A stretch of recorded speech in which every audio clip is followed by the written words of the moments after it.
My show, bro, ready to go. That for me, all my fancy things, my crib, my car. April the 26th, 2015, 2:21 a.m. Eastern Standard Time. I'm T Street Controversy. This is T Street Controversy Live with RealCombatMedia.com. You know, at this point in time, next week, technically 6 days away, we will have a winner or a loser. Hopefully it doesn't end in no draw, nothing like that, of Floyd Mayweather and Manny Pacquiao. It is just a week away. And it's crazy because it's almost like a euphoric type state to believe that, wow, it's actually here. It's here. It's here.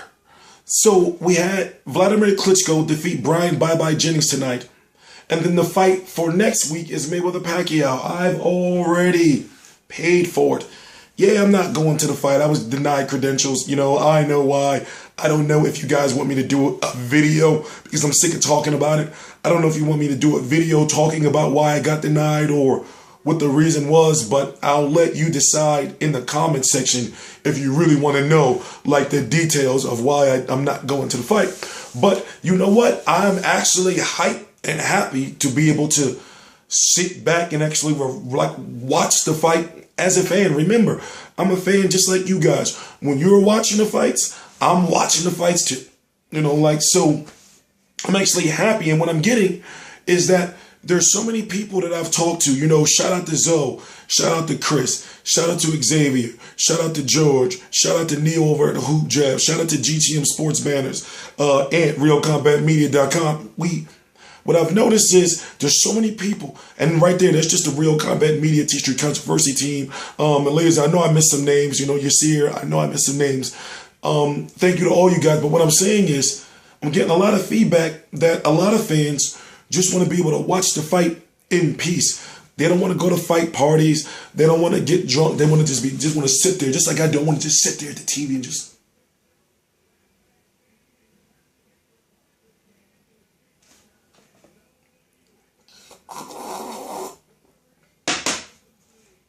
That's what I want to do.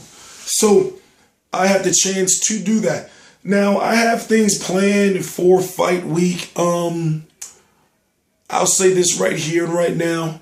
I have another YouTube channel. It's called T Street Controversy After Dark.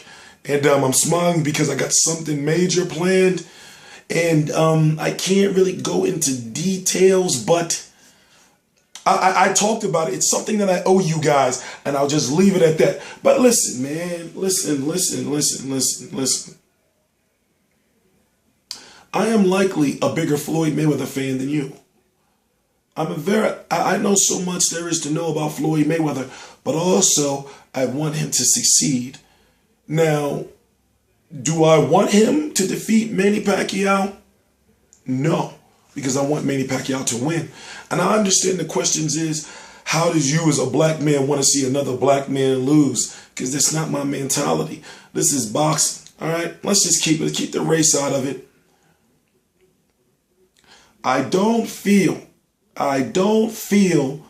that Floyd Mayweather at this point in time in his career, unless Pretty Boy shows up, unless Pretty Boy Floyd Mayweather shows up, I don't feel that Money May, and it's my opinion. Why can't you respect my opinion? I don't feel that Money May has enough to be able to stop the onslaught of an Emmanuel Dappy Drain Pacquiao, especially when you look at the fact that Manny Pacquiao has been knocked out, defeated in the worst possible way, the worst way you can be defeated in boxing outside of dying or being paralyzed or anything like that.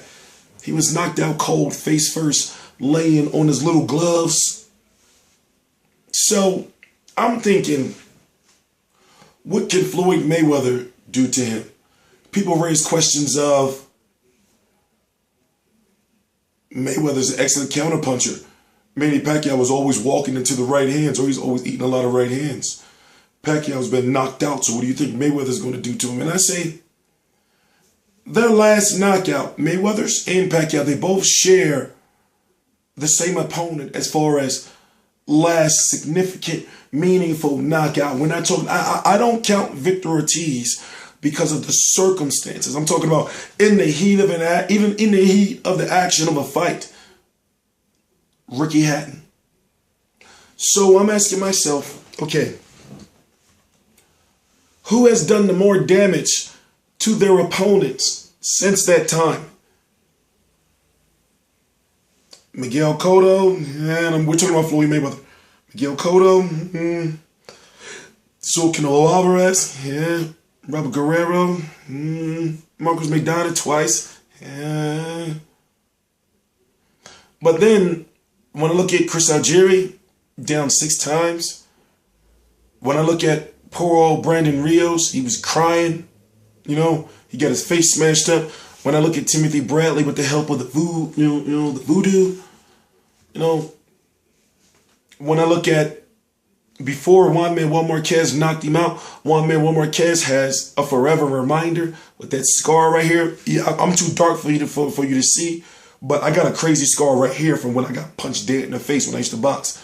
Like right across my nose, but Marquez got one from when Pacquiao literally, remember, Pacquiao was winning the fight on the cards before Marquez knocked him out, and Marquez at that point in time was bleeding all from his nose and his face, and he was about to go down. He was about to be stopped for the first time in his career.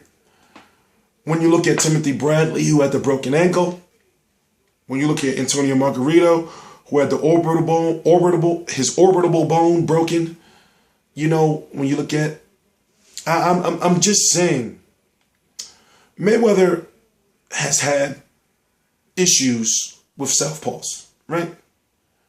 But then Mayweather has had issues with the jab as well.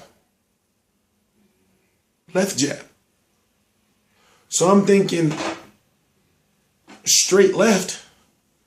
And I'm using logic here. I'm using logic. But this week, remember I said leading up to this, I wasn't going to be doing Mayweather Pacquiao videos every other day. Like, oh, Mayweather got a busted lip. Manny Pacquiao's got a bruise under his eye. Pacquiao's been sparring this person. He's been sparring that person. And I don't do, that's not me anymore. I don't do none of that news. I get official shit now. I have, as they call in media, which you never thought before, it's called sources.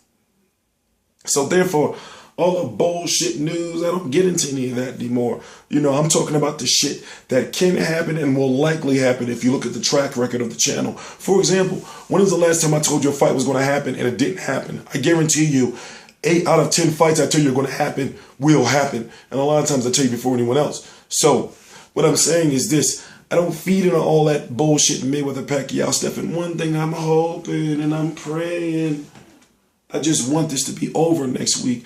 Whether Mayweather wins, I'm going to be doing a video. Whether Pacquiao wins, I'm going to be doing a video.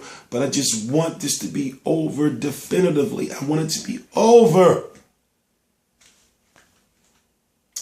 Inside Mayweather versus Pacquiao, episode 2.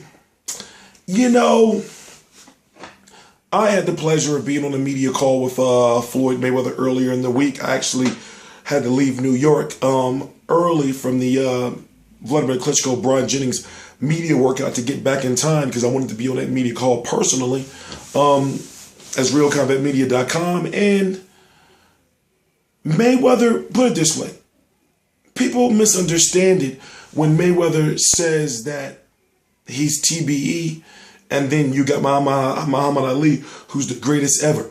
He's not disrespecting Ali. He's just, you know, and also he's in a different weight class, you know, so it's like, how is he, you know, like, he's not saying he's better than Ali. You know, it's a difficult subject because especially for, you know, hardcore Floyd Mayweather supporters, they wouldn't expect me for some reason, especially since I'm a fucking boxing fan, they wouldn't expect me to be defending Floyd Mayweather. But I don't look at it like that. I don't look at it as if he's trying to say he had a better career, a better legacy than Muhammad Ali.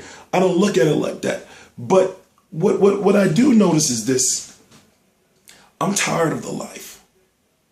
I'm tired of the Showtime All Access, or in this case, the Inside Mayweather Pacquiao, showing the watches and the money and the trips. I'm tired of them showing, you know, Floyd Mayweather's fake fans. I mean, fake friends. I'm tired of it. In fact, I got to be honest with you. I'm tired of him. I feel that if Floyd Mayweather was to lose, it would be a humbling experience for him. I know it's crazy because with my position in the media now, I know so much and have learned so much and confirmed so much over the last several months that, like, people don't like Floyd Mayweather for real. And I'm not talking about his fans. I'm talking about, you know, I'm trying to figure out how to best explain this the best way I can. It's time for him to lose. Now, I understand you're going to say, oh, he's a hater, he's hating. No. It's just, like, this stuff is all got to end, man. Like, don't get me wrong. You have to respect the man inside the ring. You have to respect him outside the ring. His work ethic is impeccable. But he's not a role model. And he's not someone that people should believe when he says certain stuff. Floyd Mayweather has contradicted himself many times throughout. God, man, like it's crazy. Like when he says stuff, that he has such a strong, loyal fan base that everything he says he believes. For example, prime example. I was on YouTube talking about how when Floyd Mayweather, when Richard Schaefer left Golden Boy Promotions, or, you know, was put on indefinite leave or whatever the case may be, I covered all of it. I did the video the night Floyd Mayweather posted or tweeted on social media that he would not be using Golden Boy Promotions anymore. Now that night when I already knew. I said, who's going to promote his fights? Mayweather Promotions didn't have a promoter's license at that point in time. I thought to myself, who's going to promote his fights? He's going to have to go back to Golden Boy. What did you tell me? Oh, Mayweather's his own boss. He don't need no Golden Boy Promotions. You got Mayweather Promotions. 50 Cent is lying. Floyd Mayweather is Jack Daddy-O. And I sat there and I listened to this shit and I said, is this because Floyd Mayweather told you so? You believe these things because he told you so? Ladies and gentlemen, I'm the type of guy where I do my videos unedited, uncut. There's a saying that goes, and I'm stealing this from a friend of mine, the enforcer. His name is Malik. I know he stole it from somebody else, but it's like this. I do my videos live, unedited, uncut, whether I'm tired, sick. I've done videos with the hospital bracelet on, fresh out of the ER. Look at it like this. When you sleep, I'm up. When you're up, I've been up. So when it comes to this boxing on YouTube thing, I have a plan. It's coming together. Remember, I've only been on my own for about 9 months now. 9 months and 3 days. I'm T-Street Controversy. This is T-Street Controversy Live at RealCombatMedia.com. I know I was supposed to talk about Inside Mayweather versus Pacquiao episode 2, but at the same time, you saw it already, and you know it's the same goddamn shit. I'm tired of it. 47-1. 45 have tried. 46 will try on May the 2nd. And 1 will succeed as far as putting that as far as that has to go. Like I said, I got a new channel. Put it this way, I got something major planned. There's nothing wrong with this channel, but I got something major. I'm trying something. So, new channel, T Street Controversy After Dark. I'm going to be doing a Google Hangout on there, you know, as a kickoff type thing. And then after May the 2nd is when I'm going to do the final thing that I promised you. And the reason why I'm doing it then is, the reason why I didn't do it before is because I don't know how ratchet it may be. There's no better way I can put it. The #1 boxing reporter on YouTube, soon to be licensed boxing promoter, one of the most successful black men from North Philadelphia, Meek Mills, Brian Jennings, and I'm talking about from the area where I'm from, where I grew up. What T Street means, I'm going to say this is T Street Controversy. This is T Street Controversy live at RealCombatMedia.com. Soon to be your #1 boxing website in the world. Please subscribe.